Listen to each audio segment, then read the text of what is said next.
अव्यवस्था मध्य कंभुगंडा सरकारी उन्नीत उच्च विद्यालय आदिवासी छात्री पाठपढ़ा श्रेणी गृह कोठरी रे छात्री माने निजे शोउथिबा खटिया उपर बसी पाठ पढ़ुछंती।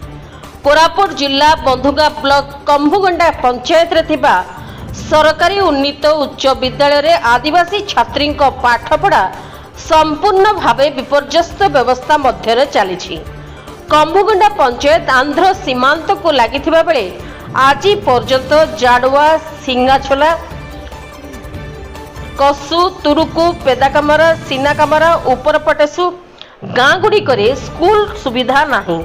कंभुगंडा सरकारी उन्नीत उच्च विद्यालयटी 1958 मसीह स्थापित होइतिला। स्थानीय अंचलर आदिवासी पिला माने रही पाठ पढ़िबा पई 2007 मसीह एही विद्यालय रे 100टी सीट विशिष्ट छात्री आश्रम स्कूल जोग करी शुभारंभ करा जायतिला।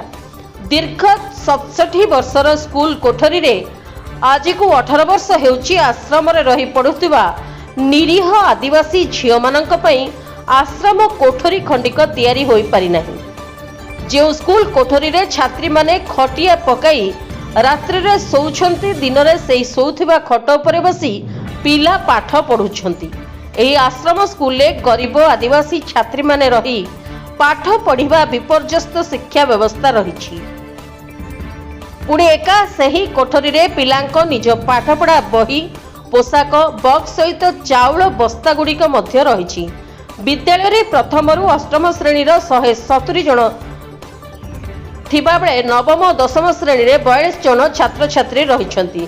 प्राइमरी स्कूल 170 छात्र छात्री को पाठ पढ़ाइबा पई आवश्यक श्रेणी गृहर अभाव सांगकु मात्र 5 जन शिक्षक अछंती। सही एका कोठरी रे चतुर्थ पंचम षष्ठ सप्तम श्रेणी छात्री बसी पाठ पढ़ती।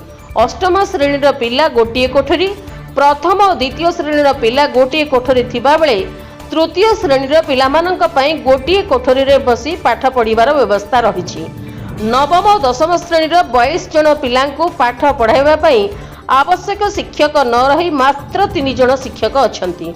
स्कूल प्रधान शिक्षक कैलाश सबरंक बयान अनुसार स्कूल ले पिलांक पाठ पढ़ा पई आवश्यक श्रेणी गृह आवश्यक शिक्षक सहित आश्रम स्कूल ले नथिबा और स्कूल पाचेरी रही नथिबा जोगु छात्री माने बहुत असुविधार सम्मुखीन होउछंती।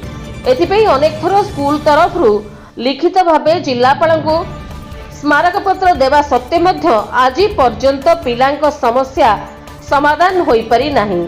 आज आदिवासी गरीब पितामाता अनेक आशा करी स्कूल ले झियो को पाठ पढ़िबा पई छाड़िछंती। एही प्रकार शिक्षक अभाव संग को पाठ पढ़ा पई आनुषंगिक व्यवस्था रही नथिबा जोगु विपर्यस्त अवस्था रे शिक्षादान व्यवस्था रही। अभिभावक महल रे तीव्र असंतोष देखा देउथबा बेले अतिशीघ्र छात्री रहिबा और पाठ पढ़ा निमंते आवश्यक श्रेणी गृह निर्माण करबा पई आम गणमाध्यम प्रतिनिधि जरिया रे राज्य सरकार और जिला प्रशासन को अनुरोध करिसेंती अभिभावक माने।